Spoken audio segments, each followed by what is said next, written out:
Hello and welcome to the LRM podcast, sponsored by Adrian Flux Insurance. I'm Martin Dominy. And I'm Steve Miller. And you join us for an hour of chat about Land Rovers and everything to do with owning them. Quite a good week for us, really, haven't we? We had a lovely day out on Sunday, didn't we? We did. We mentioned this just last Friday. We mentioned we were going, and now we can mention that we've been. Yes, we have. Where did we go then? Go on, kick us off with a little overview. So we went to JLR Classic Works, and we said last week, didn't we, that can you call yourself a Land Rover enthusiast if you haven't been? And now I am complete. So I've been. Do you sleep better at night now? I do. I have been a couple of times before, but every time you go back, you see something amazing that you haven't seen before. They've always got fresh stuff in the showroom, and it's just petrol head nirvana, isn't it, really? Yeah, I mean, we had a very wet start to Sunday morning en route. So part of my journey was going down the A14. Yeah. And I have never driven in such biblical rain in all my life. I had to actually stop in a lay-by because the windscreen wipers couldn't keep up. Yeah, it was. It was actually dangerous to continue. So I was about 15 minutes late for my arrival time. Well, it's all right, wasn't it? I mean, people just Casual, yeah. filtered in. A car park full of very interesting stuff, including a 101 Ford control with a trailer, which I took a little video of. I didn't see that. Yeah, loads of cool stuff. 90s and other classic Land Rovers in the car park. So essentially, Classic Works, if you like, is split into different sections, isn't it? You've got the showroom that anyone can walk into. That's where they have the cars for sale, as it's a showroom. Yes, very nice cars indeed. So what was happening? My daughter came along. She's 15, and I always pride myself on kind of knowing roughly how much things are worth. Yeah, we played a game, didn't So we? she played a game. She put her thumb across the price of the cars, going, "How much is this one?" And I think the first one you tried me on was a D-type Jag. Yes. And a D-type is obviously from the 1950s, 60s. And I was out by significant margin. I think the asking price, and this is cars that you can just walk around and look at, £1.25 million. Yes. And then at the lower end of the spectrum, we were probably looking at £60,000 to £70,000 Defenders, weren't we? Yeah, they had a good sort of spread of Defenders, really, from that sort of, I think there was one 49,000 up to obviously your 70th anniversary V8. Yeah, it's really good specials that were, over 100,000, but just a jaw-dropping array of machinery on display. Just if I won the lotto, straight down. 100%. I mean, there are some great companies out there doing rebuild Land Rovers. We know some of these specialists, and they do a fantastic job. But Land Rover I think their client, well, we know this, don't we, from speaking from some of the guys in the works behind the showroom. Their customers don't really ask how much. They just decide what they want. Money isn't an object to some people. I was drawn to an E-Type Jag.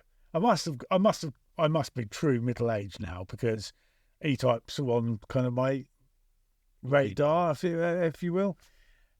And I saw this the most beautiful metallic green I've ever seen, and I wanted to take a picture, but unfortunately I couldn't, because you weren't allowed to take pictures because there were customer cars in the back, weren't they? Yes. So some of the secret projects that Land Rover might be working on, etc. And but this E-Type Jag's bonnet was up, and talking to the chap who is responsible for the restoration and the rebuild, there's 1,000 hours on this car. Yeah. And he asked me to have a guess how much the paint was.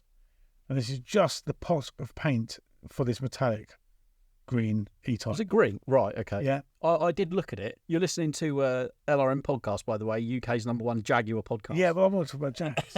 And the paint, £45,000 for the pot of paint. Imagine if you were the painter responsible for applying it. Imagine if you dropped it and it fell off the bench. So, I mean, this is like complete opposite of the paint you use for your 109. That I got given, yeah. Yeah, and you stirred with a brick. And applied with a brick. So the metallic in the paint, well, the metal flakes of metallic, was actual silver. Wow. You It would was go... just in a different league. The car was £700,000 to the client. £700,000. But he wasn't just having one, he was having two built. Imagine £1.4 million worth of E-Type. You're not going to go going up a green lane in that, are you? No. But equally, we saw some fantastic Land Rovers as well, didn't we? Oh. So back to Land Rover podcasting, you know. Yeah, there you go. The Jaguar hour is over now. Yeah. But the bit that Steve's referring to is, so out the back of the showroom, you've got the workshop, isn't it? And it is like an absolute eat your dinner off it clean. It's You'd like, want to work in there as a workshop. Workshop definitely. Goes. It's like a lab, isn't it? Or like a... Kind of. Everyone's got their own zone, their own loads of space. Yeah. Imagine you're restoring a Land Rover in there and you can go, oh, God, I need such and such a part. And you just get it. Yeah. Because money is not an object to the guys having those cars built. It's, there's no like stinky piles of rags coated in EP90 or like, oil stains on the floor and things like that, and tools that are lying around. It is really sort of almost like aerospace style levels of like cleanliness and detail, isn't it? I mean, anyway, back to Jaguar. I mean, there was next to the Land Rovers, there was like XJ220 Jags with having an engine refurbishment. Yeah. It's kind of like, imagine that when it's got fully staffed in there and everyone's having a crack and restoring things. Just fantastic. It must be incredibly satisfying to work there. Anyway, enough about Jaguars. I saw a P38 Lindley in there. You did indeed, yeah. Yes, and I was very excited to find that. And obviously, because of where it is, it's also where they prepare all the... You'll be aware of the Land Rover Trophy and Trophy 2 vehicles that they sold, obviously huge sums of money to people who wanted to do those experiences and then keep the vehicle afterwards. They're all built in that workshop, and it's like they had a few in build there, didn't we? Wasn't there one in the showroom at the front? Yes, there was. Yeah, the snow camo one. Was at the front. Yeah, really lovely thing. And you can see the attention to detail. Yeah, I mean, I don't know how much we can say about what they're building, but do you know what really blew my mind was in the 90, they were building a 90 with the 5-litre V8 and 8-speed automatic gearbox. Yeah. It was like over the half the car was in the box. Well, you know the size of a 90 chassis because you've been staring at it. Right, there's my first dig about my unfinished project.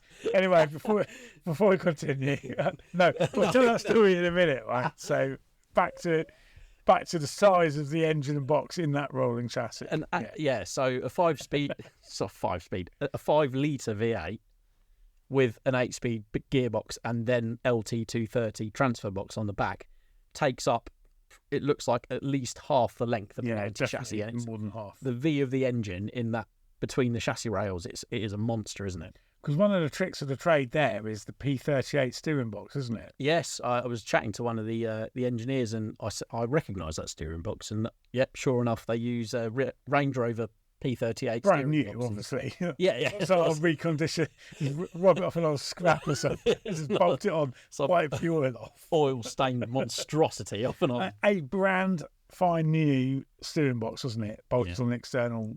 Yeah, so it sits on the outside of the chassis rail, which gives you tons more space. It's pretty commonplace on any V8 conversion. And the rear prop shaft was different as well, wasn't it? Had a double... Yes, I was quite interested to see it had a double cardan joint at the transfer box end. So like a Discovery 2 front prop, they have the double joint at the transfer box end. Because of the angle everything's now at with a 90. Yes. Pretty much why, isn't it? But I hadn't seen one fitted on the back, so that was quite cool as well. Yeah, probably not. We probably can't tell you much about what we saw because, we never saw an NDA, but sitting here, we don't probably want to hack off Land Rover, do we? In any way, shape or form. No. So, I mean, without them, the secrets, we wouldn't have had a lovely day out and we wouldn't have seen loads of cool stuff. And we're really grateful. And they did a very good bacon roll as well, didn't they? Yeah. How many did you have? 2. Only 2? Yeah. Yeah, okay. So only 2. Well, because I'm used to seeing you eating like food. Oh, Steve. Well, I was a bit sneaky, you see, because you gave your bacon roll ticket to the catering people, whereas I kept mine in my pocket and then went round for a second go. Yeah, just call me Honest Steve. But I still managed to have 2 bacon rolls, so... Yeah. And then further out the back, so you've got the showroom at the front. Yeah. You've got a huge workshop in the middle, haven't you? Yes, it is. And then out the back is just eye-opening. Yeah, the collection.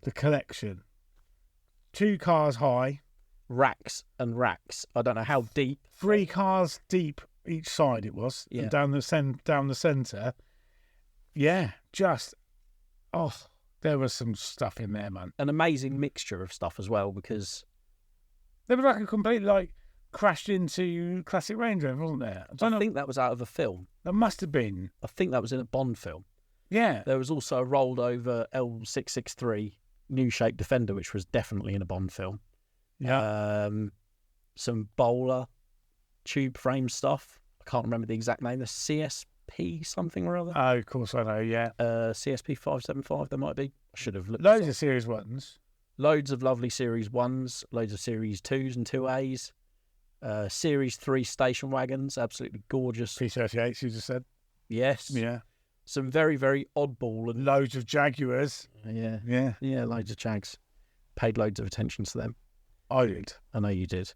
Yeah. Like, pick your jaw up off the floor. There's a You were all lightweight about them. E-Type in there. Oh, I know they did. Yeah, it's really- That's not to be sniffed at. even as someone who can take or leave Jags, the lightweight E-Type is a beauty, isn't it? It is stunning. But they're a relative bargain in comparison to that D-Type Jag at 1.25 million. Yeah, They're too old school for you, aren't they? Yeah. They're not even in my era. I mean, I was only born in 1978, so they're not even my era, but they're just works of art. Do you think, though, the sort of person who would buy that D-Type at 1.25 million, do you think it would sit in a collection, or do you think it would be like a historic racer? I think that's historic racing, that one. You reckon? Yeah. I hope You see them at Goodwood, don't you, racing around, and the revival. millions of pounds worth of Ferrari 250. They're not all replicas. They're genuine things. Ford GT40s, stuff like that. True. Yeah. Yeah. Talking of Goodwood, I'm off there on Sunday for a secret special project. I don't know what you're going there for. Well, I'm keeping it under my hat, so Okay. you'll have to wait and see. I'm very excited, though. I've actually never been to Goodwood. You have, because you snuck in one time, didn't you? No, I didn't sneak in. No, I was a guest of Land Rover. Oh, right, okay. Yeah, no, it was lovely. Oh, beautiful day. Yeah. Yeah, we stayed Was that for Festival of Speed or Revival? Festival of Speed, yeah. Right, okay. Fantastic. 1 minute. I don't know if a lot of our listeners may or may not have been to Goodwood, but it's one of those places that it's really, really quite a special place to be. Like if you're a true petrol head. I mean, my experience there's a chef, is it James Martin? Yeah. He was there just about to go on his motorcycle up the track.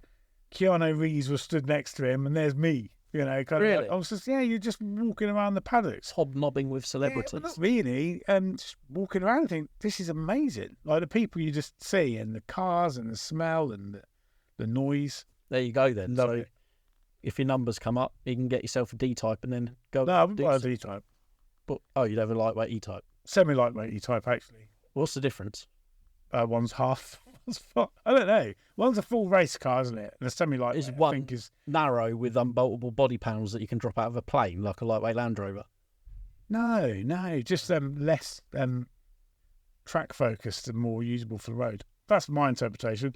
I don't know much about E-Types. Just think they're works of art. They are very, very nice. They're gorgeous looking things, but not the later V12 one. I'm not so keen. Cool. Anyway, moving back to Land I'm Rovers. feigning enthusiasm. Tell me, right? So you've already had a dig, haven't you, about my Yeah. unfinished project? Yeah. Did you or did you not happen to mention to me that your Freelanders made a funny noise? The turbo, as we know from you not shutting up about it, is worn. It whines when it's the only dull. thing that's not shut up about your turbo is your turbo. I was leaving work last week and I was driving for a built-up area and there was quite a loud screeching noise and everyone stood along the side of the road, turned around and looked, and I had the radio on. So I turned the radio down and I thought, I've not heard that noise before. That sounds like a turbo. So I do think I'll be changing the turbo quite soon. Hence the reason that you're not driving your Freelander 2 to Goodwood on Sunday. No, I'm not. I've actually swallowed my pride and hired a car. Yeah, it's a delightful looking thing you've got Oh. outside. Yeah, I mean, we've spoken about Jaguars already. I've got... Yeah, we've got a Jaguar. It's definitely not a Jaguar. It's a Vauxhall Corsa, Steve. I can't wait to do a 6-hour round trip in a Vauxhall Corsa with loads of camera gear and overnight It stuff. will make you appreciate. I mean, I'm not here to run Vauxhall down, but just a bit rubbish. Both Vauxhalls are okay, but the fact that I asked for a Focus or bigger, right? And I got a Corsa. So when you hire a van, you go Transit or bigger, and you end up with like a Citroen van. You think, no, I wanted a Transit. I actually wanted. Do you want to hear a funny van-related story? Yeah, go on then. So a few years I was going to say no. You're going to tell it anyway. So Comedy value, yeah, I might as well just go, yeah. When I was working on Land Rover Owner magazine, RIP, rest in heaven with the angels, we were rebuilding.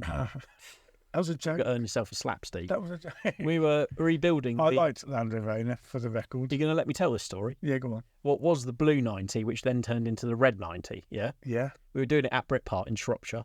Yeah. But the guy who did all the paintwork is in Cambridgeshire, where I live. So I had to, as we stripped it down, I had to pick the panels up and then drive them back to Cambridgeshire, have them, filled, primed, blasted, painted, and then take them back to Britpart.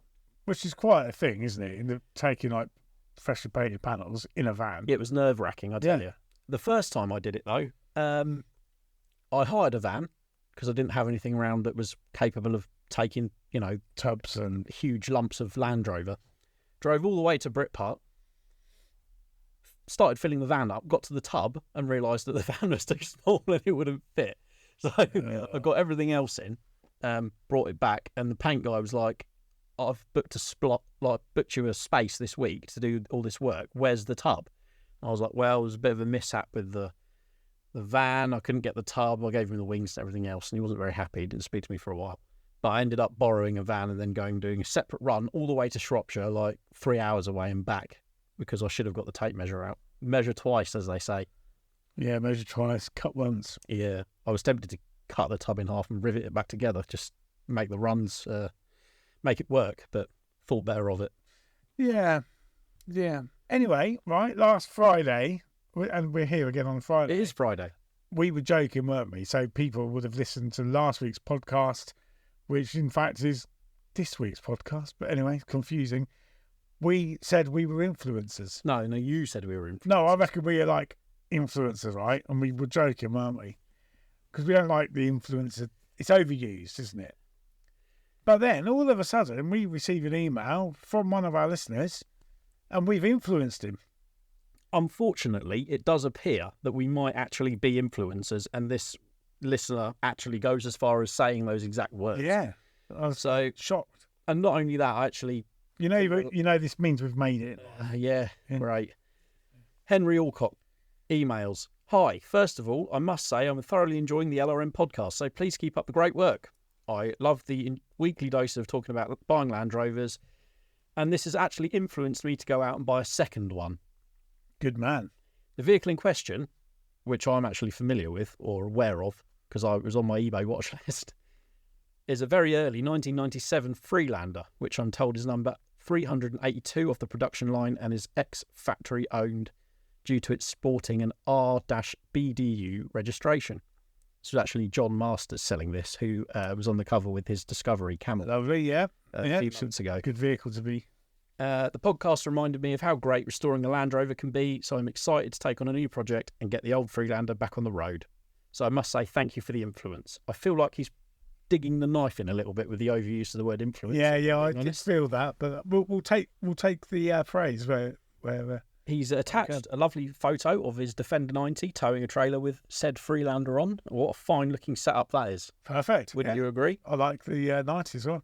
He signs off with a question, actually. He says, coming from a family who couldn't be less interested in cars if they tried, and having a group of friends who mostly share the same view, they've all told me I'm mad for buying another Land Rover.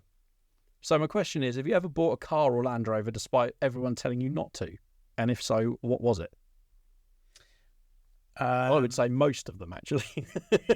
Yeah, well, the ones I've told myself not to buy that I inevitably bought, all of them. That's interesting. My worst car I ever bought, and people said, what are you buying that for? Wasn't a Land Rover. Oh, was it Jag? No. As we're on the theme. No. What was it then? It was an Alfa Romeo 75. I quite like those. Yeah. I did until I rolled it in a ditch. Was the rear wheel driveness a bit too much for you? Yeah, I was nice. It was an early 75. It didn't even have a twin spark engine. It had a 1.8 twin cam engine. Okay. With twin Del Auto 40 carbs. But it sound good. Oh yeah, it was really, really good. And 6 months in, I ended up barrel rolling it in a ditch, which was into a field. In fact, best thing that ever happened to that car. Oh, okay. It was just an absolute You didn't feel bad piece about of it. junk. Oh, okay. Yeah, but I would probably like just to see if I can get around that corner after all. But yeah, no one's really told me not to buy something. I'm constantly being told not to buy things. Well, who buy? My pet. Well, when I was younger, like I said, I think I've mentioned this story before. We went to go and look at this Defender that I'd seen in the paper that I was convinced was going to be my first car. Okay. And the farmer also had a Polo for sale that his son had learned to drive in, and my dad tried with every fibre of his being to get me to buy this Polo and not the Land Rover, and I did not do that. So every time the Land Rover broke down, which was constantly because it was an ex-farm vehicle and had been run on a budget of about 20p, my dad would constantly say, well, you see, you wouldn't be in this mess if you'd bought that Polo. Yeah, of course. So I heard that for about a year, and then it failed its MOT miserably, and then that's when I swapped it for the turbo diesel 110. Other than that, no, that's the main one, I would say. What I would say is you've got to surround yourself by people who do enjoy cars. Yes, don't just block out the haters. Just get rid of that negativity. Yeah, in your yeah, life, absolutely. basically. Yeah. Do what you want to do, and I think you've done Hey, great. don't influence him. It might influence him to get divorced. It might be his wife saying don't buy the things, and you see all of a sudden. That sounds like a him problem, to be fair. Yeah. I think you've done a great thing by buying that Freelander, because, like I say, I was quite tempted to have a go on it myself, but I didn't. Yeah. So what I want to know now is, have we influenced anybody else to buy more Land Rovers since the podcast? Because isn't this like podcast number 20? 19 or 20. I'm Yeah, keeping up. there or thereabouts. So email editorial@lrm.co.uk. Tell us if you bought some vehicles off our say-so. I've almost influenced myself to buy one, actually. I haven't bought one. I don't need one. But on eBay at the moment, there is a black L322 facelift. L322s. Listen, Steve, 5 litre supercharged autobiography. What could possibly go wrong? With lots of stuff, but it's had loads of. Well, it looks to have been well looked after. Yeah. The seller says it's motorway miles because he uses it for long commutes. Doesn't everyone say that? I don't know. But anyway, it's black. It's got Any leggy car, right? Motorway miles. Yeah. Listen, this thing would have been up near, it would have been 80, 90 grand new. Guess what it cost? What you could buy it for now, today, with MOT ready to go? £5,000. 5,000 quid. Oh, right, there you go. That's so tempting. And it looks is. in good condition. Yeah. So that's what I've seen. Do you know what else I've seen, actually? On our own, on the Land Rover Monthly Marketplace. Yeah, I know what you're referring to now. I think I actually mentioned this to you the other day. You did. Yeah, I remember now. This is like right up my street as far as Defenders go. This is a look that you'd go for. Yes, and an overall nice condition. So it's a 200 TDI 90 hardtop in red. It's got a worn, Super Winch X9 winch. Yeah. On a winch bumper. Rock sliders. On a galvanised chassis. Silver modular wheels. Silver modular wheels with slightly more aggressive tyres. The interior looks beautiful. And it's up, I think it's £8,500. Yeah, it is 8.5. Yeah. I mean, it's on its money, isn't it? Well, I think that's quite good, considering the overall value of it. Oh, you couldn't rebuild it on that new chassis for that price. No. So, if it's still available, someone needs to jump on that, because it is a gorgeous thing. And, coincidentally, I thought, as you do when you're looking at maybe making a cheeky purchase, I actually got in touch with our podcast sponsor, Adrian Flux, to see what it would cost to insure. And they came back to me, and let me tell you, it's very reasonable. So, for comprehensive cover, the basic premium with £200 excess, only 125 quid for a year. Okay, and that is based on, because they always base it, don't they, on an average Yes. age group. So that's based on a 45-year-old, is it? Yeah, 45-year-old, access to another car, no claims or convictions, club member. 3,000 miles. Yeah, so it's you could say limited mileage policy. And it wouldn't cost a busting lot, I don't think, to go from 3,000 to 5,000 miles on those kind of policies either. Probably not, but what else can you insure for 125? I mean, It's cheap as chips. I was really impressed by that. So I mean, that didn't help my argument for not buying it, but I have managed to refrain from doing so, just for the moment. But again, that's just one of many really, really nice vehicles that have been listed on LRM classifieds recently. I have noticed that, generally across the board, prices have calmed down. I know we always talk about buying Land Rovers, but They have, yeah. But things have. It really is time to go and buy something, because I don't think sellers' expectations are that high in a lot of cases of being able to secure a buyer that quickly, because generally in the car movement things have calmed down, so people just don't expect to sell them overnight. So there's probably some bargains to be had. Indeed. Yeah, definitely check out Marketplace, because like we said before, they are enthusiasts selling Land Rovers to enthusiasts. So I mean, that guy had owned his for over 20 years, hadn't he? yeah, another reason why it's probably a good buy if he's kept it in such nice condition for that long. Yeah. Better buy than your L322. I think it probably would be a better buy than a $5,000 L322, to be fair. There you go. We're proud to partner with Adrian Flux, an insurance broker that specialises in covering all types of Land Rovers, including classic, ex-military, modified and Q-plated models. Adrian Flux offers a range of optional extras to make the policy your own and can provide cover for off-roading, green laning, agreed value and build-up cover. Plus, they even offer a discount of up to 15% for Owners Club members. Simply search Adrian Flux Land Rover Insurance for more information, or call them directly on 0344 728 0417 for a quote.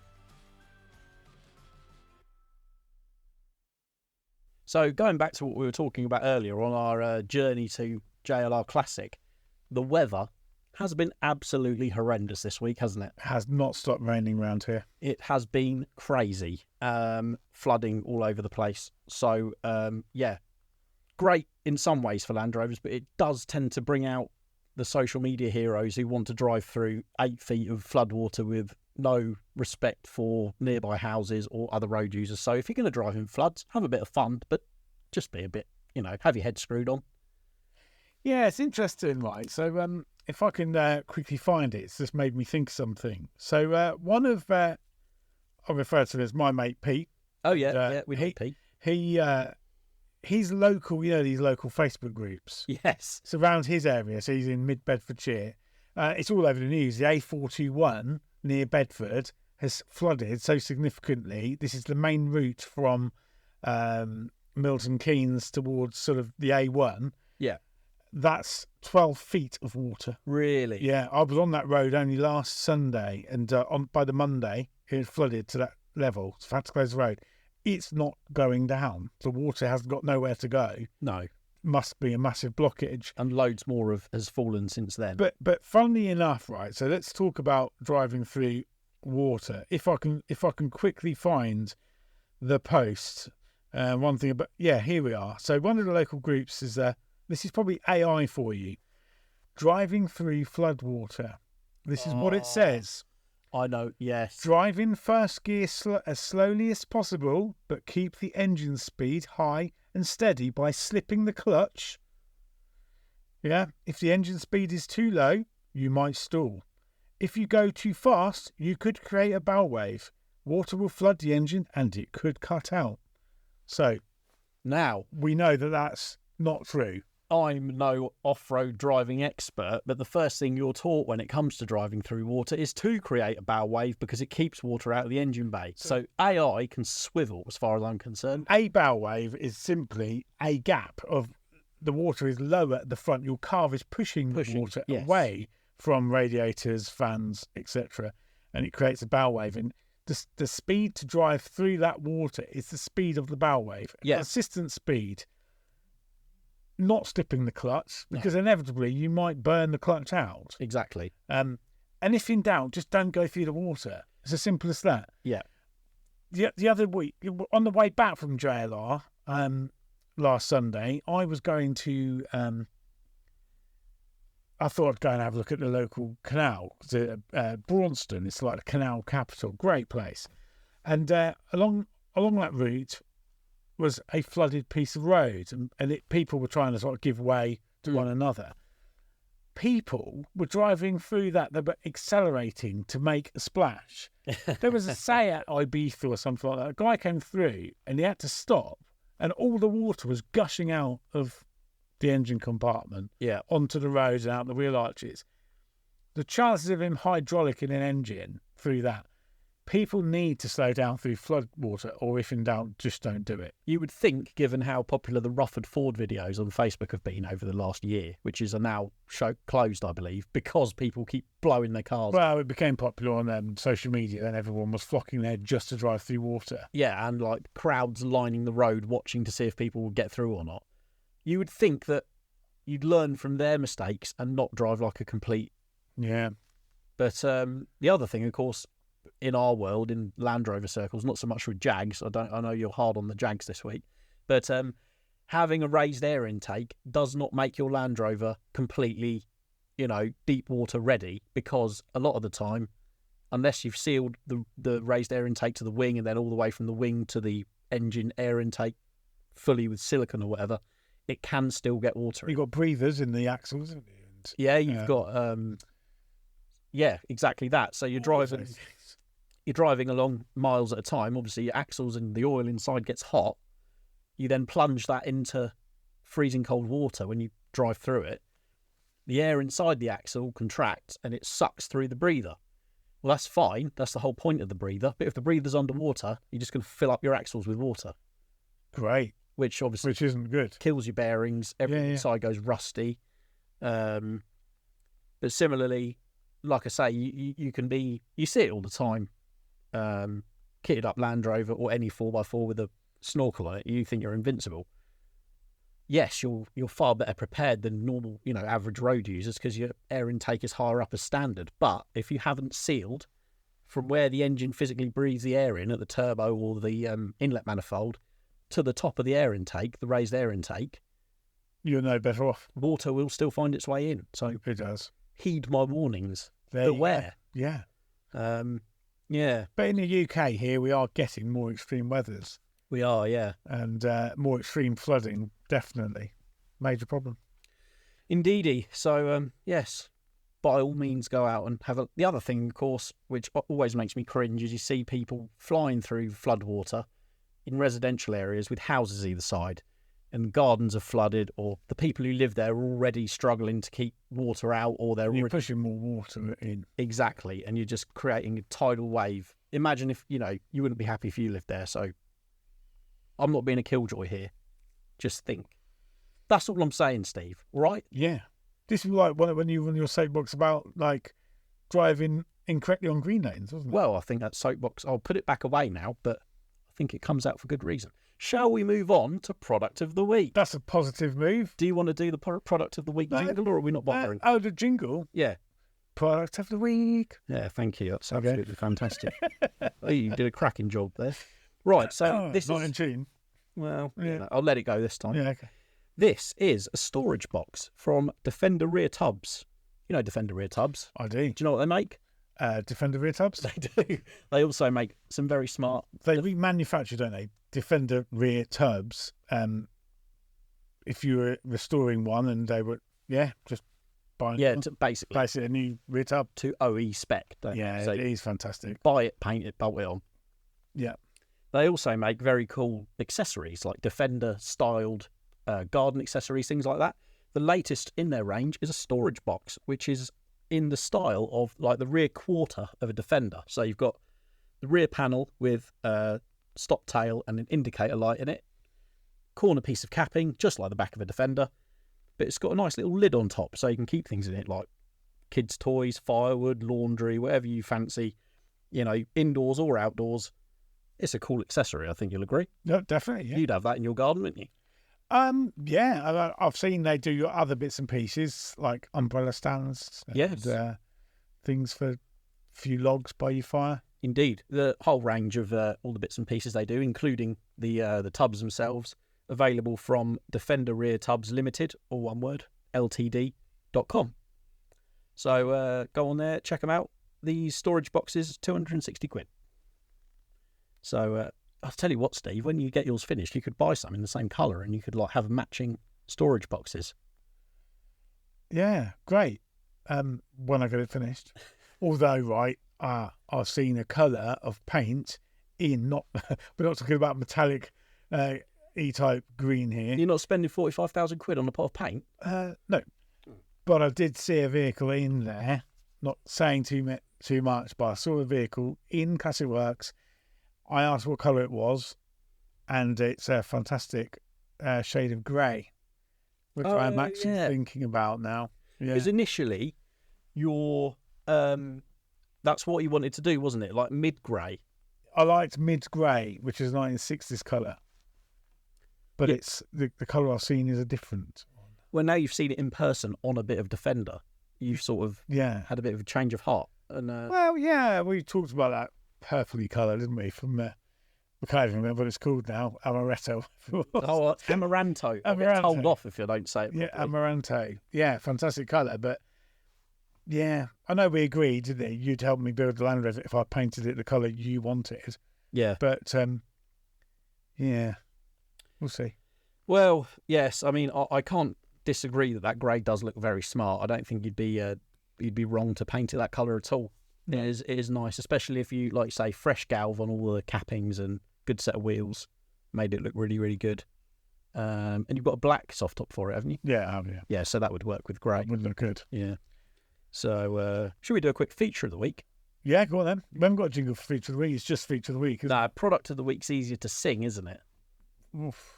Yeah, if we had singing voices. Yeah, that's true.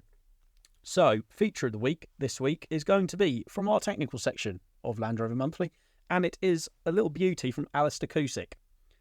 Alistair, who's obviously a photographer and a reporter for LRM, has been following these father and son team, Reese and Sean Matheson, and their adventures preparing their Discovery 1 for rallying and off-road racing. And this instalment, they're basically kind of finished, and they're in the testing stage. So this Discovery 1, incredibly well known in hill rallies and comp safari scene. It was owned by a man called Pick, or John Pickering, his name was. Sadly passed away now. And the Discovery is a V8 manual. These guys cut their teeth on Freelanders. They had a very, very successful TD4 Freelander race car, I believe it was, and they thought, right, we're going to sort of move away from that and do a fresh build. And they basically took Pick's old Discovery and completely refreshed it for racing. And this feature in the tech section sort of documents their highs and lows, if you like, of finishing the vehicle, a bit about the spec, and then putting it through its paces and entering its first off-road race. So yeah, if you're into Discoveries, if you're into off-roading in general, definitely check this out. It's really cool. Sound good? Yeah, absolutely. And of course, there's tons more brilliant Land Rover content, tech stuff, travel, vehicle features in the magazine. So be sure to grab a copy. Excellent. And while I remember, so if you're listening to this on the day the podcast comes out, you've just got a few days because it'll be the Newbury Spares Day. Yes, indeed. That's flying up, isn't it? We're very close to that now. Preparations are well underway. Yes. So ticket, trade, sale bookings are flooding in. Yes, indeed. And I will be there searching across the wares, seeing what I can find. I might be selling a few bits as well. So if you've got a stand that you've got a bit of extra space on, I won't be able to man a stand all day. So if I can, on a commission-based fee, perhaps display some of my things that I've got to move on, then that would be much appreciated. Cool. So that's Sunday, the 6th of October. Indeed. So to get tickets for that, check out landrovermonthly.co.uk and follow the events on there and book yourself in. Saving money. You will save money if you're trade or public by pre-booking your tickets. Yeah, definitely take advantage of that because well, like you say, it saves money, and not only does it save money, you also get through the gate quicker. Guaranteed. So, Yes, we can scan your ticket immediately rather than faffing about with cash or card payments. Yes. Just get you in. if you've ever seen the queues at Newbury before the gates open, you'll understand that is a big advantage because you can get in and search out all those bits before, you know. Yeah. I So, mean, 80% of people who visit that arrive all at once. yeah, So they it's really it's do. quite intense at that time. Yeah, And pre-book your ticket.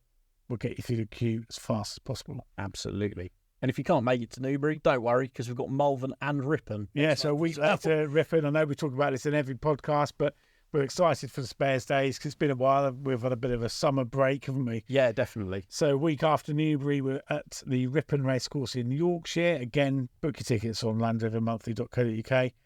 And then 2 weeks after that, the year closes with the last weekend at the Three Counties Showdown Malvern. Indeed. So lots of Land Rover goodness to come. Absolutely. Always good fun and a good day out. Even if you haven't got anything to buy, no doubt you'll find some stuff that you didn't know you needed.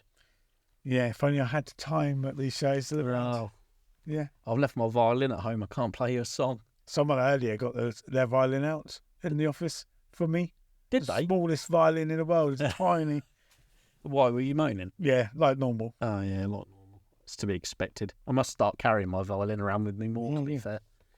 Oh, jolly good. Anything else caught your eye this week then, Steve? Not really, I have to say. Okay, fair No. enough. I'll, yeah. Let me just double check. I think we've pretty much covered everything, to be fair. Like I say, we always really enjoy your comments and your feedback on the podcast and on the magazine. So if you've got any ideas for guests, if you've got any ideas for things you want us to talk about, if you've got any sort of input, feedback, any questions, please drop us an email, editorial@lrm.co.uk. We would love to answer your questions. We love reading all your comments. We read every single one, and Sometimes we even take them on board. we do, yeah. They've all been positive, though. Yeah, I think so. We did have one guy say that his wife and daughter said that we waffled on a bit when they were listening in the car, which, to be fair, is justifiable comment, I think. Us waffle on? No, I don't believe such a thing. No, I completely don't know where they're coming from. Oh, actually, I can't remember if I mentioned it before. Yes, I did. I went and got wings from Terry Hayward's because I peeled a sticker off my Series 3 wings and about 5 mil of filler came off with it. Yeah, you love a bit of filler in your Land Rover, don't you? Yeah, I hate to bring that up again, but I've spent a lot of time painting and prepping and getting things ready for final reassembly of the Series 3, so that's moving along nicely. Good stuff. And we're probably only a couple of weeks away from having our first guest on the podcast as well. Yes. We've got 2 lined up. We have. And we've had some fantastic suggestions of guests. I have this week somebody contacted me, an avid listener of our podcast, and he's given me no less than 5 names. 5? 5 names. Oh, wow. So, and Okay. good selections. Yes.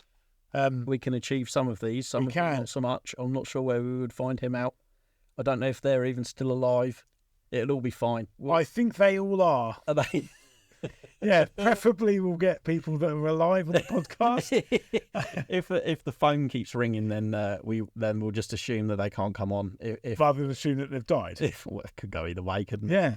But yeah, all right then, cool. Well, we'll see you next week with tons more chat about Land Rovers and Jaguars here on the UK's #1 Jaguar podcast. I promise not to bring Jaguar out next time. I'll hold you to that. No problems. And we'll catch you next week. See you later.